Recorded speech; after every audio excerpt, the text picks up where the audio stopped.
سب سے پہلا گھر جو لوگوں کی عبادت کرنے کے لیے مقرر کیا گیا تھا وہی ہے جو مکے میں ہے، بابرکت اور جہان والوں کے لیے موجب ہدایت۔ اس میں کھلی ہوئی نشانیاں ہیں، جن میں سے ایک ابراہیم کے کھڑے ہونے کی جگہ ہے۔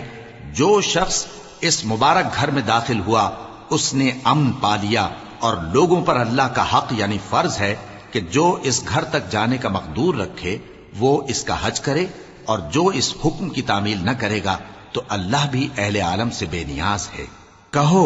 کہ اے اہل کتاب، تم اللہ کی آیتوں سے کیوں کفر کرتے ہو جبکہ اللہ تمہارے سب اعمال سے باخبر ہے؟ کہو کہ اے اہل کتاب، تم مومنوں کو اللہ کے رستے سے کیوں روکتے ہو، اور باوجود کہ تم اس سے واقف ہو اس میں کجی نکالتے ہو، اور اللہ تمہارے کرتوتوں سے بے خبر نہیں؟ مومنو، اگر تم اہل کتاب کے کسی فریق کا کہا مان لو گے تو وہ تمہیں ایمان لانے کے بعد کافر بنا دیں گے،